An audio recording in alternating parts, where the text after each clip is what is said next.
I'll be brief, but essentially here's the agenda for today's webinar call. We'll first start off with a call to order, some welcomes and introductions, and a little bit about the IBC. I believe that Chris is going to take over this particular section, and going onto some administrative work. We're approving the past minutes that were posted on the ASHB website under the IBC webpage. And I'll be giving a brief update on the current 2024 research projects, the one on our landmark research project for 2024, and also our annual BAX market sizing research project and where we are there. Then we're going to be doing a keynote presentation from Nick Gayeski from Clockworks Analytics on transforming facility management with fault detection and diagnostics. After that, Marta will be giving an update on some of the ASHB podcasts, also on the ASHB white papers, and going over some new business, and then some announcements of some of the upcoming industry events in the intelligent/smart building space, and then going on to adjournment. So with that, I'll pass it off to Chris Larry from EXP to give a welcome. He's the vice chair of the council. Actually, Greg, I'll take over. Chris will actually introduce our keynote today, so I'll take over for Bob today. So, my name is Marta Klepotowska. Welcome, everyone. I am the ASHB Manager of Programs and Communications. I'll actually be stepping in today for our IBC chair, Bob Allen, who wasn't able to make it today. On the screen, you'll actually see our chair there, Bob Allen, who's from NAVCO. You'll also see our three vice chairs, Harsha Chandrasekhar from Honeywell, Robert Lane from Lane, and Robert Lane and Associates, and then we also have Chris Larry from EXP US Services. Chris is actually here on the call today with us. Unfortunately, Bob, Harsha, and Robert couldn't make it just because of other engagements that were taking place this week, but we will certainly see them on the next meeting in a few months. So for those on the call today, I know that there's quite a few on here that are new faces. Our IBC, or our ASHB Intelligent Buildings Council, this was established in 2001 and really aimed to focus on advancing the large building automation industry through cutting edge technology research. The council meets quarterly. We review opportunities, strategies, we oversee initiatives related to system integration, automation in large buildings, or really anything to do with smart buildings. Our projects aim to foster the next generation of smart building technologies, and we aim to really enhance building performance, energy savings with a comprehensive approach. Just quickly, we will just move on to some administrative items here, specifically just the minutes. So the minutes for the last IBC meeting that was held on February 22nd are available on the ASHB website. Now, this is really open to anyone on the call here, but really what we're looking for is for anyone on the call to make a motion to approve the minutes. So if I could ask if there is anybody on the call today that would be able to make a motion.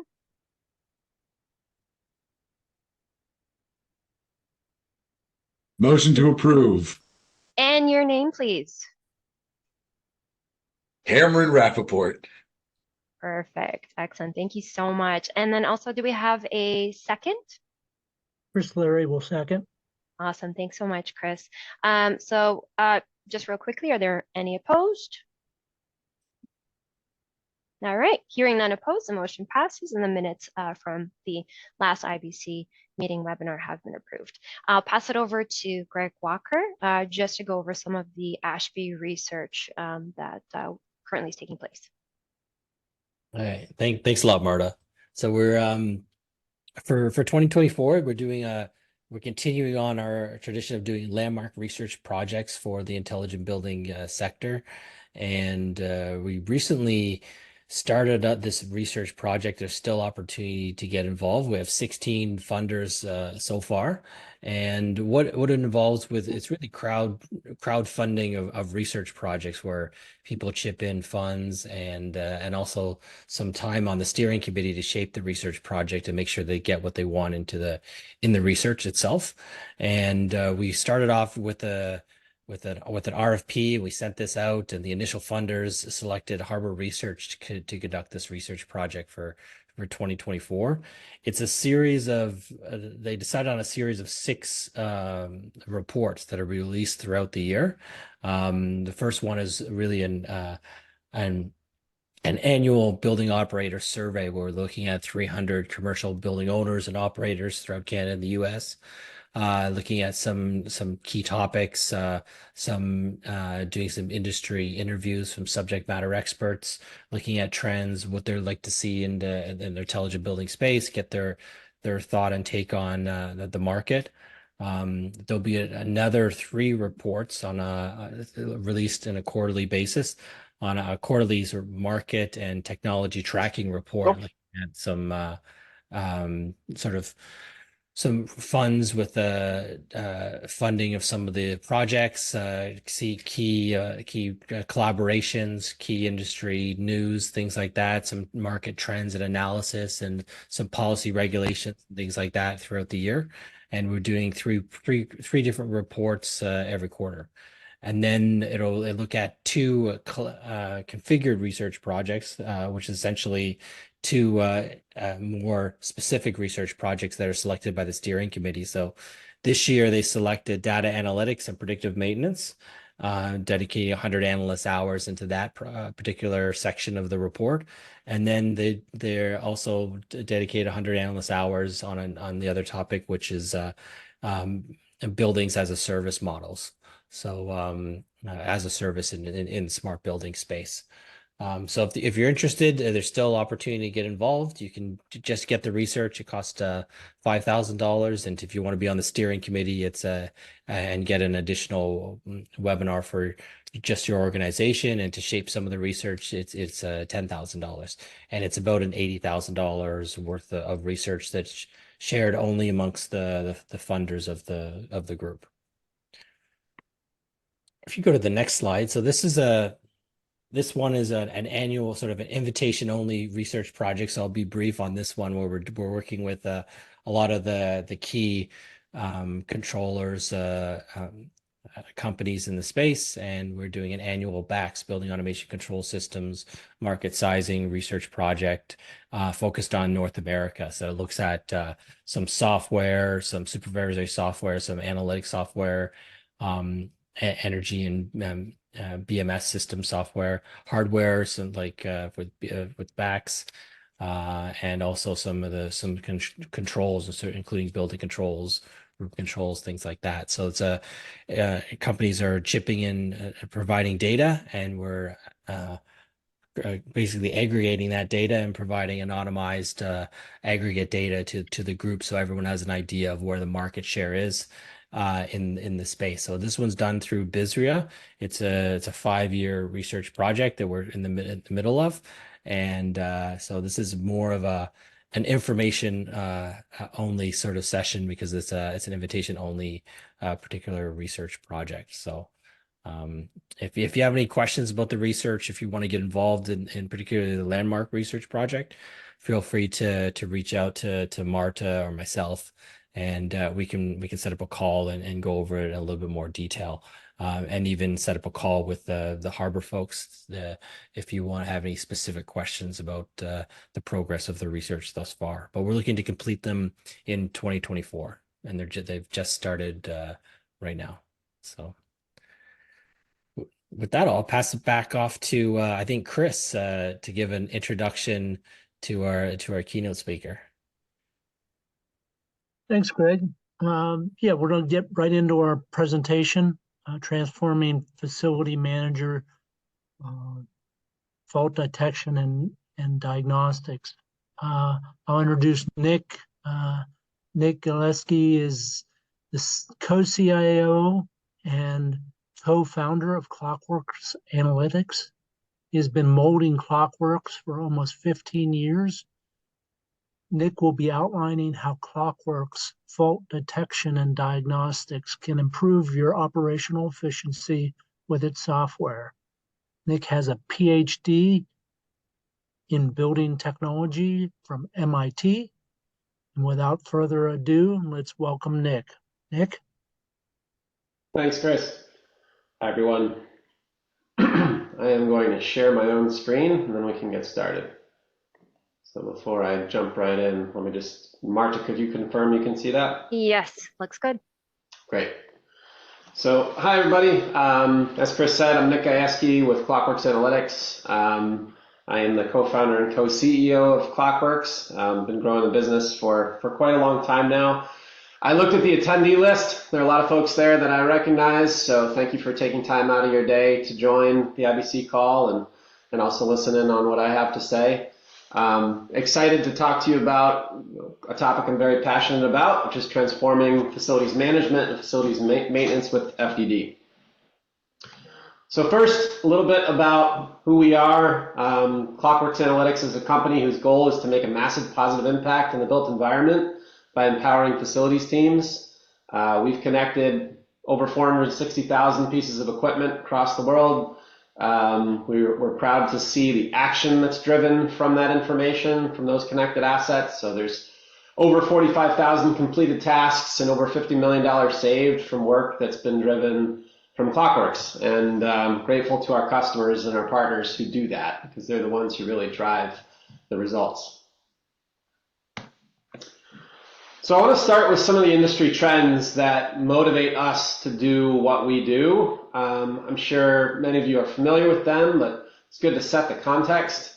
Of course, fault detection and diagnostics for a long time has been driven by energy opportunity. So whether it's 30% of energy in buildings that are wasted due to inefficiency, or whether it's 10% that's addressable, or whether it's 50%, because it's a poorly managed building, there's significant opportunity because buildings are not operated, managed, and maintained optimally, and frequently when they're first commissioned and turned over, they're not being controlled efficiently either. So lots of energy opportunity, as we all know.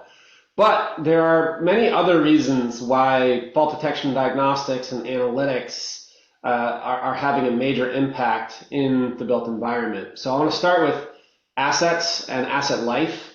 There's data to suggest that over 80% of equipment fail before their expected life. At the same time, we also know that we hold on to assets as long as we possibly can, and sometimes longer than we should. So the asset life cycle and the wear and tear on equipment due to how they're maintained or poorly maintained is a really important component, and FDD has a role to play in changing that paradigm. The next trend that's worth keeping in mind is the labor shortages in facilities management.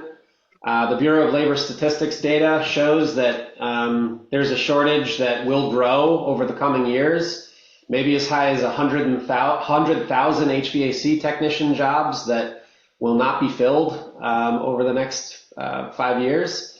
I've seen some news articles that have projected that to be 1 in 4 positions. Now, whether it's 1 in 4, 1 in 5, 1 in 3, we kind of all know that there is a problem.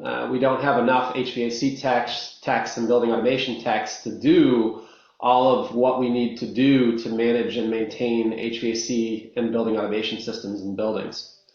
And then the last point I want to make is on environmental control. So, of course, comfort is important for the people in the buildings, particularly when you think of office spaces or really anyone. But comfort goes beyond into environmental control. And in some environments, pharmacies, operating rooms, laboratories, manufacturing lines, temperature, relative humidity, differential pressure, air change rate control can have really big impacts on reliability, on whether they're fulfilling their compliance requirements. So this idea that the control of the environment is important to people, to productivity, to reliability is a very important additional angle to energy, asset life, and dealing with the labor shortage we have in our market. So that's a starting point. It's kind of why we do what we do. These are big drivers in our industry. Now I'm going to talk briefly about how FDD works. For this audience, I expect many of you already know, but it's worth a quick conversation. So what we're doing is we are connecting building automation data, metering SCADA data, other kinds of data to a cloud-hosted environment. We tend to use common protocols like BACnet, like the Haystack API, like OPC, and depending on the industry, some are more common than others. We see OPC frequently in life sciences for a variety of reasons. Haystack API is getting more and more common, easy to interface with, and BACnet, of course, is industry standard for building automation communication. We are modeling the devices and the points from these systems as equipment, and that's important because oftentimes those devices and systems points don't realize they don't have the concept of equipment. They have programs, they have graphics, they have those sorts of ideas, but the idea that there is an equipment and a system and there's relationships, is not sort of inherent to the database of a building automation system typically. Now that's slowly changing, of course, and there's opportunities there, but historically that's not been the case. So for 99% of all buildings we've ever connected, we need to apply an information model from which we define what kind of equipment it is, we define standards around what points there are, we apply metadata from the mechanical drawings, from the control sequences, so that our model has an expectation about how that equipment or system is intended to perform. And with all of that information combined, we can run fault detection and diagnostics and other types of analytics on the information model. So when we get to the diagnostic stage, we have expert systems, which I'm going to talk a little more about as we get further into the conversation, that look at components of those equipment and systems. So if it's an air handler, we're looking at the economizer, we're looking at the heating and cooling coils, we're looking at the fans, we're calculating virtual meter points, we're calculating KPIs. That allows us to create diagnostic information that is consumable by a variety of stakeholders in facilities management. It could be anyone from the VP of facilities who kind of wants to see the big picture of what's being done with this information, to the HVAC techs, the building automation techs, the chief engineers, the maintenance managers, the service managers who want to deliver higher performing buildings and better quality outcomes at a lower cost as part of their job. So if there's an air handler that's wasting them energy, emitting too much carbon, consuming too much energy, creating a comfort problem downstream, causing a lot of headaches for the maintenance staff because they're always fighting fires on that air handler, we want to identify the root cause of the issues on those air handlers and help them prioritize which ones are most worthy of their attention and then go fix the issue. A big part of how we prioritize is to calculate metrics. So you can see on this slide we have $350 per day of avoidable cost. What we're doing is automating energy calculations on every diagnostic so that we can compute these metrics through which our users prioritize the information. So if it's $350 per day, or if it's 2 tons of carbon emissions per week, or if it's 20,000 kilowatt hours over a period of time, they can slice and dice the diagnostic information by these prioritized by these metrics so that they can focus on the issues that matter to their organization. There's of course other tricks to do prioritization. You can look at critical systems, you can look at system types, you can look at different buildings. This is all part of how it gets incorporated into an organization's facilities management workflow. So on that note, I want to shift gears and talk about facilities maintenance a bit. So first, it's good to look at what does it take to maintain a typical building. Our VP of product, Dennis Krieger, took a look at ASHB 180 and did some analysis on sort of what the standards are here. And if you just take a typical building with cooling towers, chillers, boilers, air handlers, VAV boxes, right? And I know there's a wide variety, but let's just take an example. And you count up how many preventative maintenance tasks they should do according to ASHB 180 every year. You can see here there are certain monthly checks, there's certain quarterly checks, there's certain semi-annual checks, there's certain annual checks, PMs they have to do if they were to maintain this building up to ASHB 180. Now, there's a lot of work there, and when I mentioned the labor shortage earlier, the reality is most organizations don't have time to do all of what's recommended on each of these assets. So they might not do anything with the VAV boxes, run to failure, wait till there's a problem. They might be so overburdened with reactive alarms that they're just chasing alarms most of the time and they skip some of their PMs. They might just do their preventative maintenance tasks on the large assets, on the air handlers, on the chillers, on the boilers. So what we call level 0 or traditional maintenance is you're doing a certain amount of preventative maintenance tasks, and then you're doing reactive maintenance, where you're just responding to hot and cold calls, you're resolving alarms, and fighting fires. So many organizations think we're so short-staffed, we can't get out of this mode, this is all we can do.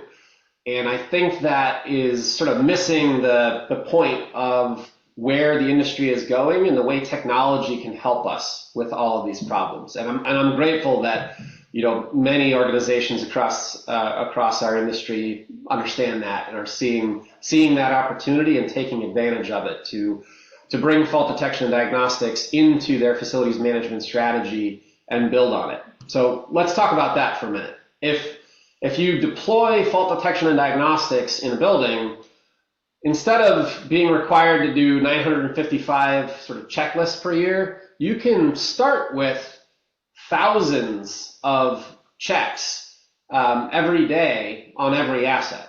So the FDD is looking at your air handlers, is looking at the chillers, the boilers, the VAV boxes, and finding potential issues worthy of your attention before you ever get out there to do your PMs, before you get a critical alarm, before you have a hot and cold call because of a problem. And that alone could potentially save time if you get to something and fix it before any of those reactive events consume your valuable time and resources. So that's kind of a starting point for if you have FDD, how can you augment what you're supposed to be doing? Now, what happens in practice is we see organizations going through kind of a maturation process of incorporating FDD and analytics into their overall strategy and then adapting their strategy. So the starting point we commonly see is sort of a level 1. Was there a question? I'm happy to pause for a minute. Or is that just somebody off mute? By the way, if you do have questions, feel free to drop it in the chat. Marta's going to monitor it for me. And if for whatever reason I'm not stopping for you, feel free to jump in. I'm pretty flexible. All right, let's keep going. So many organizations, when they get started, they're just looking at sort of enhancing what they're already doing. They deploy fault detection and diagnostics across their portfolio or some portion of their portfolio.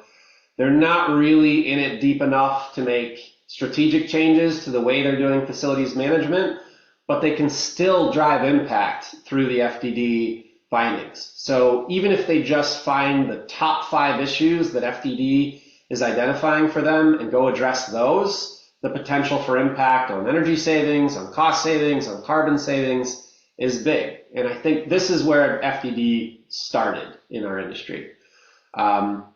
Now, I'd say a level up from that is to start thinking about condition-based maintenance and how you revise your preventative maintenance task lists and change your strategy.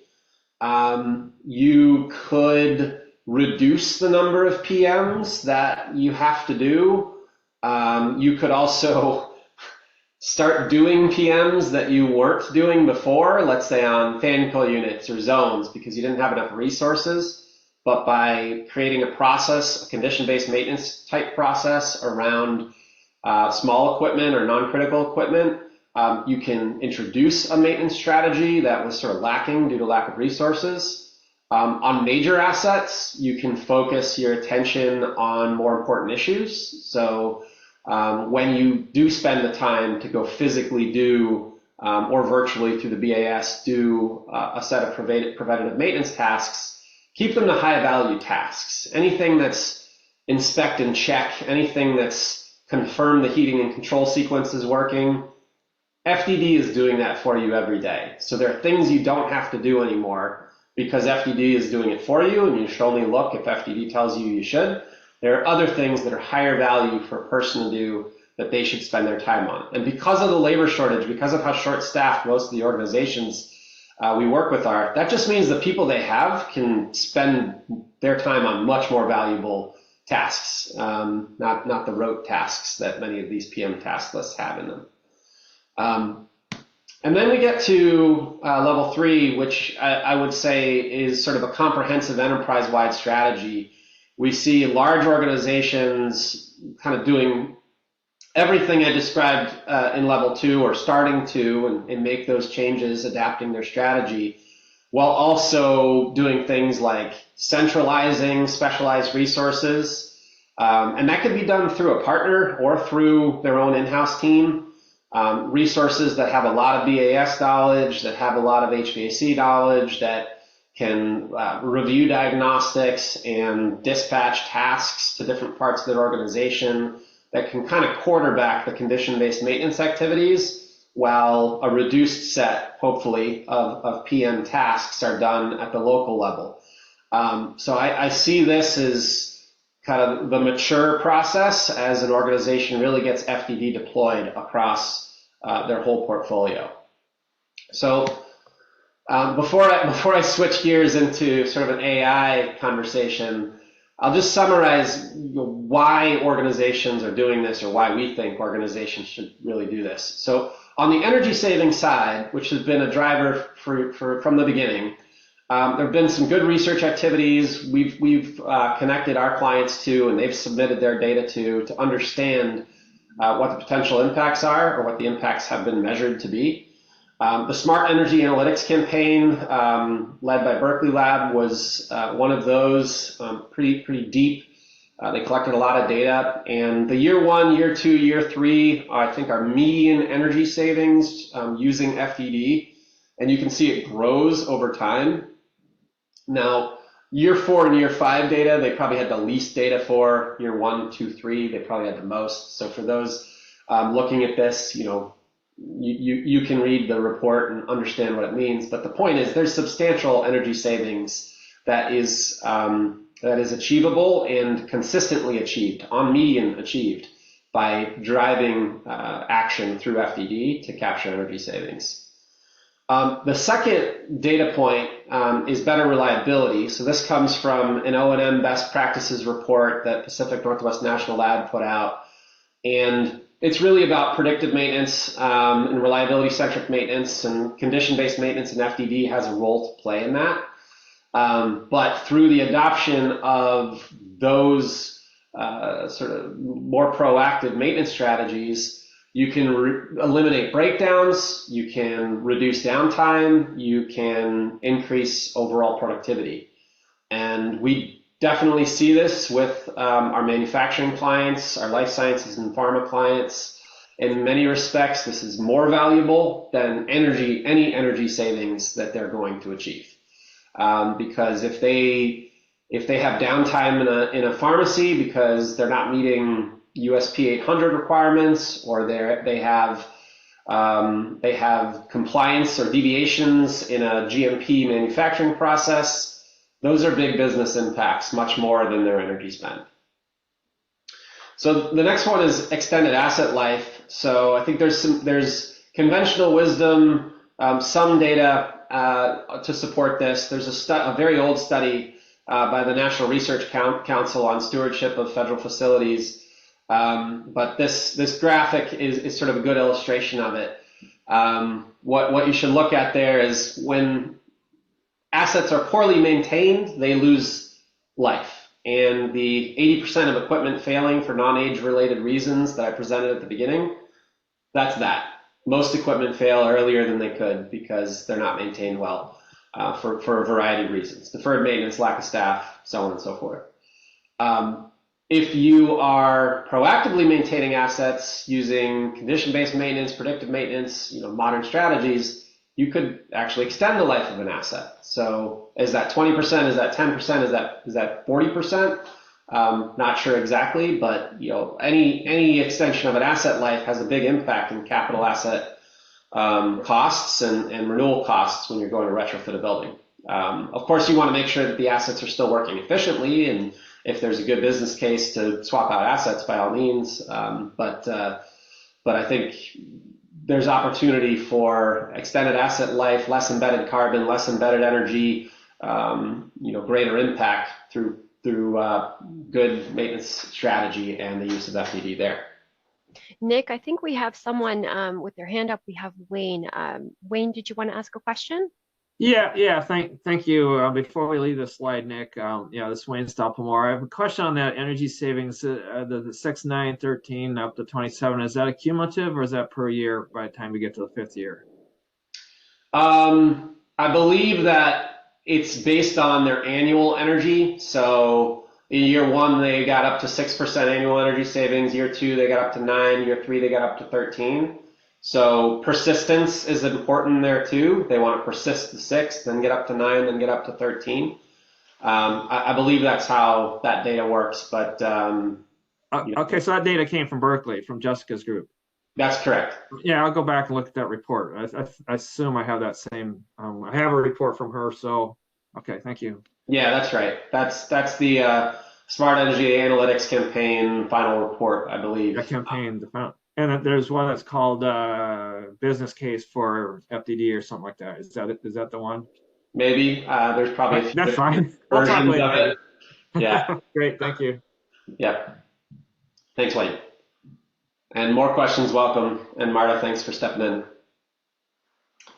The last square here, maintenance efficiency, is one that frankly I haven't been able to find a lot of data for. No sort of established research organizations with studies that I can point to, and maybe that's something for ASHB and IBC to think about. But what we're seeing, and this is a case study from one of our clients, is that by embracing these strategies, customers can really impact how much time it takes for them to do maintenance. So when we look at a preventative maintenance task list, anywhere from 30 to 50% of those tasks can often be done automated through FDD. So that alone is telling.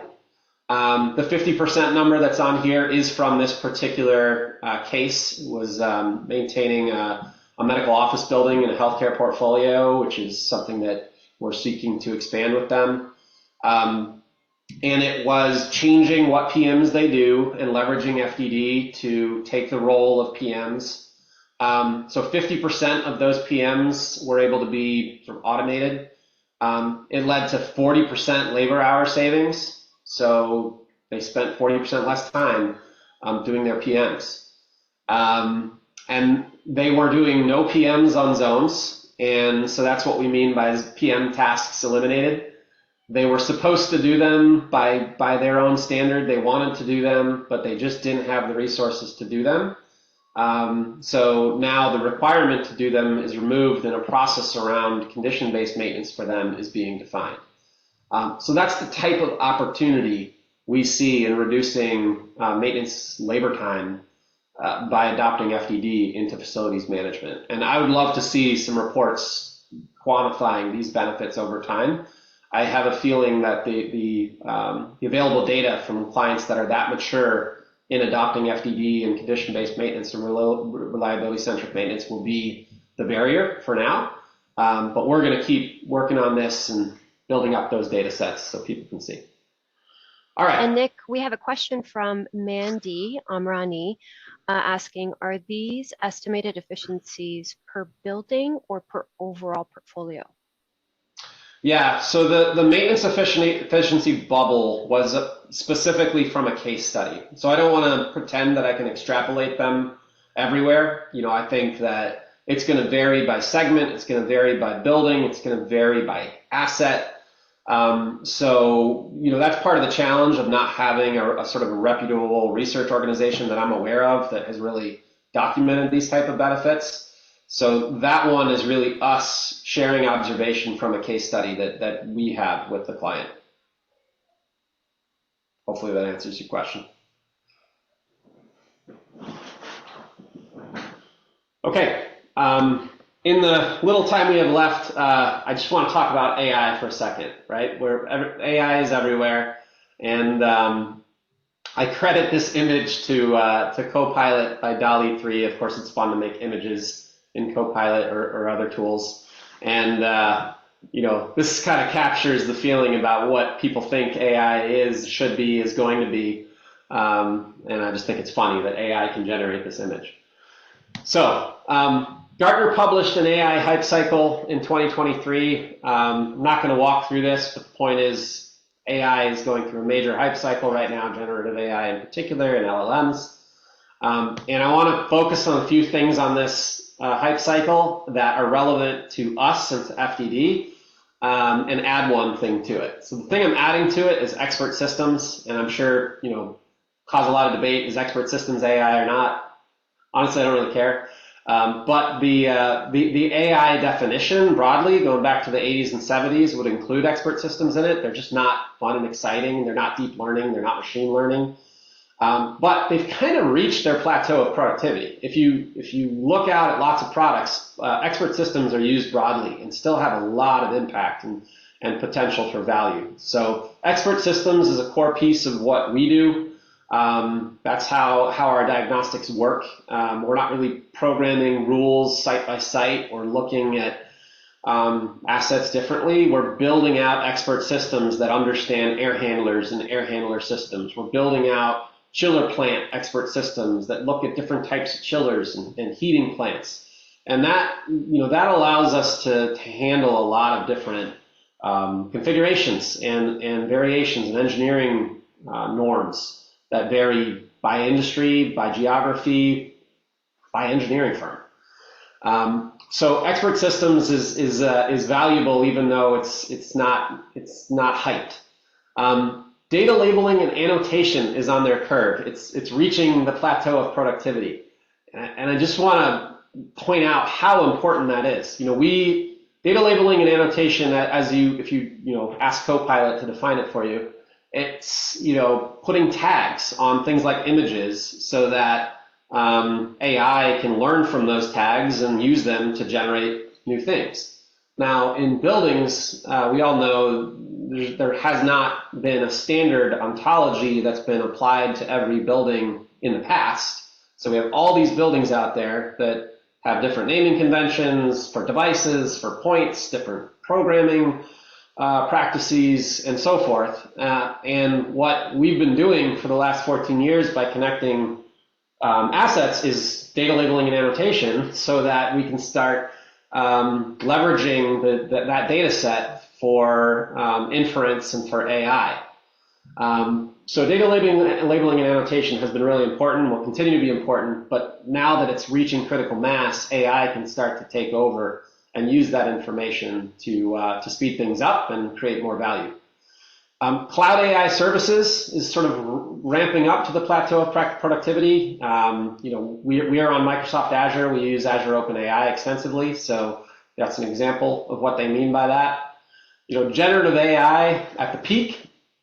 There are many ways in which LLMs can be used in particular, and that's sort of a subset of generative AI, but with a nicely labeled and annotated device and point database, you can apply LLMs to guess what devices are and what points are, and that's a big part of scaling FDD going forward.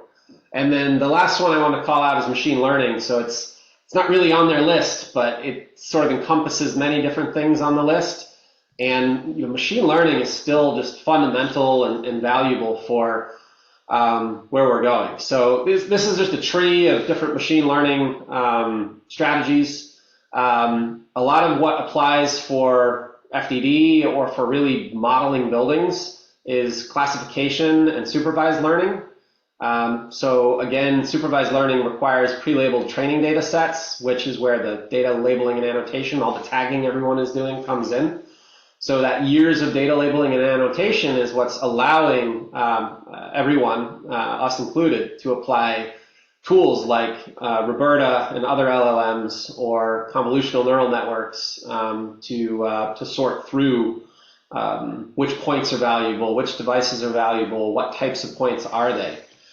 So that's a big piece in our sort of evolution of connecting buildings, is when we connect a building, applying those strategies to the device data, to the points data, in order to do data labeling and annotation and enable connected assets that are ready for FDD. And with a robust information model that is sort of supporting a global suite of expert systems, it can more automatically unlock the potential of fault detection and diagnostics. So we use those types of tools, as well as, of course, humans, to create these information models that define, for an air handler, again, point types, sequence information, relationships, from which we can calculate virtual points and other KPIs about the system. We can then apply expert systems, the unhyped but still workhorse engine of a lot of applications, to diagnose whether the equipment is operating optimally, whether it's got faults, mechanical faults and control faults. And then importantly, because we have knowledge, there's of course engineering principles that can be readily applied, we can calculate these metrics through which you can prioritize and act on diagnostic findings. So that all feeds into, as I said, a whole suite of FDD expert systems that can be applied across portfolios. So I think I'm just at time, so I want to wrap up and open the floor.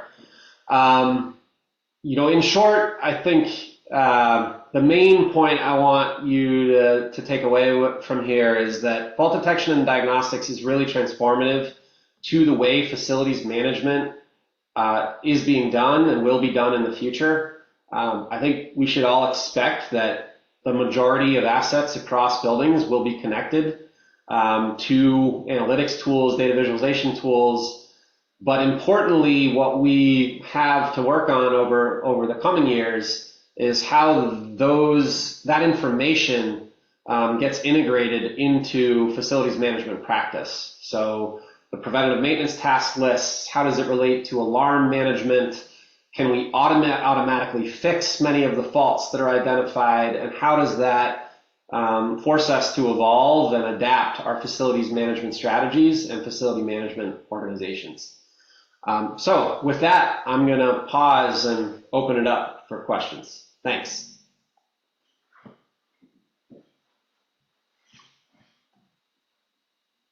Any questions? All right, Nick, this is Wayne again. If nobody else has a question, you sparked my interest there at the very end when you said automatic repair faults. Maybe this is an online discussion, but can you elaborate at all? Yeah.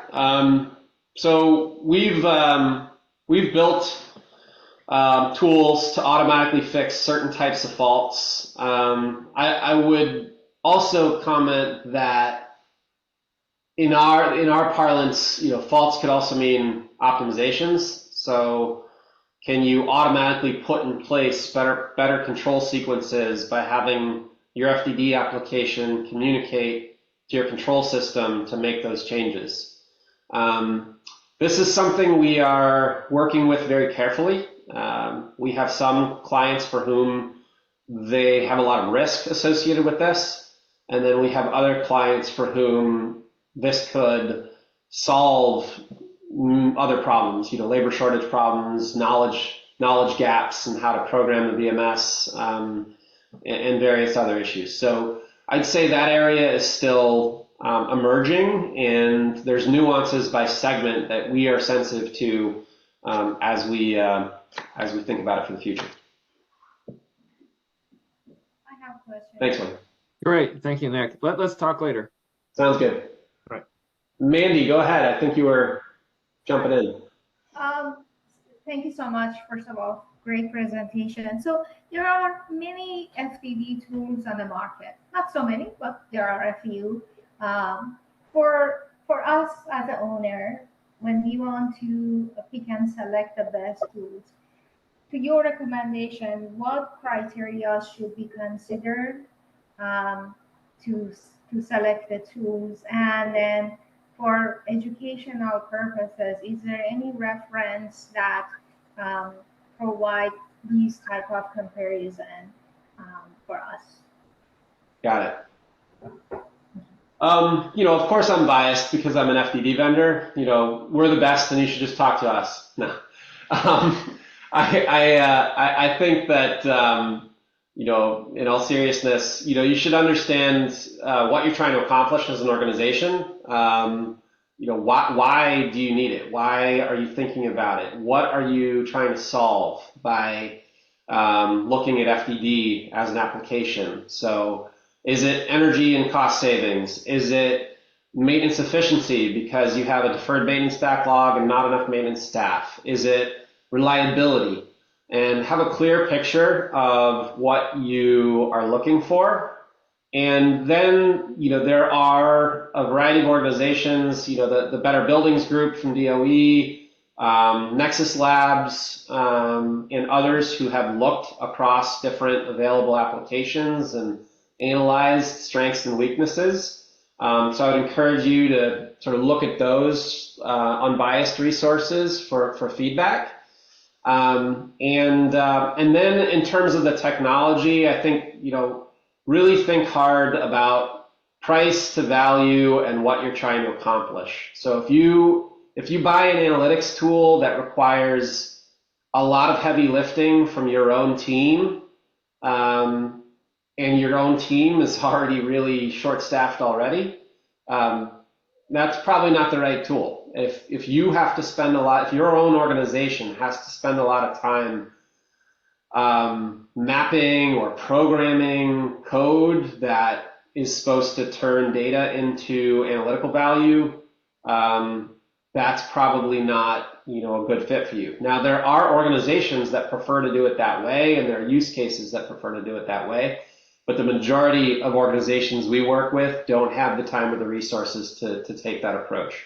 So, certainly go out there and look at what materials are available, but that's my 2 cents. Thank you. Thanks, Mandy. Other questions? Nick, we have a question in the comment section, and I hope I'm pronouncing this name properly. Ryan Brown is asking, what kind of buildings benefit most? You are correct. Excellent. Hi, Ryan. So good question. Well, I'll tell you a few things. I think there's benefits that all buildings could get from this. In practice, buildings in healthcare, higher education, laboratories, corporate real estate, manufacturing, life sciences, and pharma. We also see a lot in airports, in stadiums, generally buildings with fairly large, complex HVAC and building automation requirements. Mm-hmm. That's where we see the most potential. Over time, medium-sized office buildings, retail, those kind of smaller segments, I would say, as they get better mid-market sort of building automation options in them, and there's more data, and maybe the way that facilities management is delivered to those portfolios changes, I see more opportunity there, but that's not the opportunity that smacks you in the face today. Essentially, the more complex the circumstance, the better and the greater value you'll receive by doing this kind of work. Yeah, I think that's a reasonable observation. I think that it's also depending on what value you're trying to get. So for smaller For less complex buildings, if you have a large portfolio but limited resources to manage it, part of the value is just having visibility across the portfolio with fewer resources. Maybe it's not complicated, maybe it's not high energy value, but just how do you manage those assets? And maybe it's really about asset life and health. So great. Thank you, Nick. Yeah, thanks, Ryan. And we have a question in our question box here. Fortunately, this is anonymous. We don't have a name, but have you considered partnering with SMART certification programs? I don't know if I know exactly what SMART certification programs they're talking about, but if they're talking about like LEED or Neighbors or WELL or any of those, what I would say is we have many clients who look at those certifications and have used the use of FDD to support pursuing some of the credits or requirements for those. But I'm not sure if that's exactly what they mean by SMART certifications. So the short answer is somewhat, but it's not a key driver for us.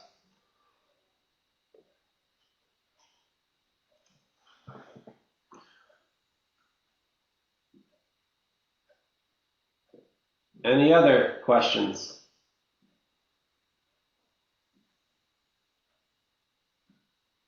Great job, Nick. Thanks, Ryan. Appreciate that. And look forward. Like I said, I recognize a lot of names on the call, and some I don't, but hope to meet many of you. Sure, there'll be other contexts where it'll make sense, given it's the IBC. And Nick, are we able to share your contact information with the group in the minutes? Yep, please do. Look forward to hearing from all of you, and finding other interesting things to talk about. We're always looking for, of course, organizations that need FDD, but partners, and that can take many forms, partners that bring FDD to their clients, but also just ecosystem partners, technology partners, complementary services and solutions that we can have a relationship with in order to make a bigger impact in the industry. That's great. Thanks so much, Nick. That was a great presentation. We'll share out Nick's contact information with the group. So look out for that. That'll probably be out tomorrow. So moving along, I'll just quickly share my screen here. Just a couple more things before we end the call today. For those that are familiar with our podcast series, or for those that aren't, we're always on the lookout for new hosts and guests for the ASHB Smart Homes and Buildings podcast. We're looking for people who are passionate about the future of smart buildings and homes. And if you're interested in joining us, please reach out. You can reach out to myself or to the email on the screen here, and let us know if you're interested to do either one or the other. Lot of free ability in terms of topics, in terms of whether you'd like to do a podcast really maybe just your organization or with partnering organizations. So please reach out. I'd love to meet with some of you and really just get a sense of what you're looking to talk about, what you want to learn about, what you want to hear. We'll also invite you to tune in to some of our latest episodes. We've explored topics such as AI's impact on smart buildings, evolution of life and fire safety technologies, and the collaborative efforts in solar energy. Now, normally this is where Ken steps in, but unfortunately he couldn't make it today. So I'll kind of maybe do justice in representing this. Both the Intelligent Building Council and the Connected Home Council produce original white papers. The IBC White Paper Committee is eager to support authors in developing topics that may be of interest to the group. If you have a topic in mind, or would like to join a working group, let us know. We'll just need you to submit an abstract. Again, you can submit it to the email here on the screen, or you can go on our website, and then you can click the button and complete that. We're just looking to see what you're interested in writing about. We'll promote it, and we'll help to assemble a working group to collaborate with you. Or if you have your own group, we could do that as well. And then we'll promote it out to our membership, our contacts. While you lead the authorship, we'll support through peer reviews and roundtable discussions, just to help refine, enhance your white paper. And if you have any ideas for white papers, let us know as well. We are currently in the process of forming a white paper working group under the leadership of Jerry Overton from Applied AI Studio. He's looking to develop a white paper on AI-powered smart homes, revolutionizing caregivers for aging and the disabled. This project aims to explore advanced AI solutions that enhance the safety and support for elderly and disabled individuals in their homes. The focus will be on identifying and filling market gaps related to accessibility, usability, and affordability, as well as creative, inclusive, and innovative solutions. The group will engage in activities ranging from the initial formation of the group, research phase, to the drafting and finalization of the white paper. You do not necessarily have to participate as an author. You could simply participate really just to help with the content of the paper, help formulate it. You do not have to be a member to join this working group, so please keep that in mind. I know that there's quite a few here on the call today, so please keep that in mind. This would be a great project for those who are interested. And again, if you are interested, please reach out to us, admin@ashb.com. 2 more things here today. We're just looking to discuss any new business. This is really an opportunity for anyone on the call today to share their ideas for future keynotes, white paper ideas, new projects, agenda items, etc. I'll open up the floor for a few seconds before we move on. So if anyone has any ideas, please feel free.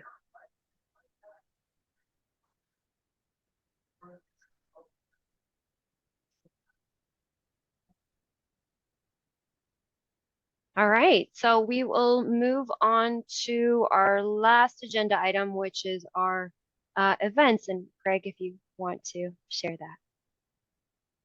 Sure, thanks, Marta. So and next week I'm going to Controls Con, and we'll have representation there for myself. And Infocom will have a booth from ASHB there at that event. It's always a good event in Las Vegas in June. And another one in June was the IBCon Realcomm event in Tampa, Florida, June 20th to 21st. Well, we're actually having a board meeting there on the 19th, and then we'll have a booth, and we're also doing a sort of an ASHB board panel on AI at that particular event as well. And then another event that we may or may not be attending, but it's a good one to notify the industry is that the Bixie Fall Conference and Expo in Las Vegas in September. So those are the sort of some of the more salient events coming up in the near future. Obviously, it's not an exhaustive list, but we do have a more detailed calendar of all the events and all the key events in the smart home space and smart building space on our website under the events calendar. Thanks a lot. That's great. Thanks so much, Greg. Finally, we're coming to close. So I just want to thank everyone for attending today, and to our keynote for the informative presentation. That was really great. The next IBC meeting will take place sometime in August, and we'll provide everyone with the exact date shortly, probably in the next coming week or two. And with that, we will adjourn today's meeting. Thank you all.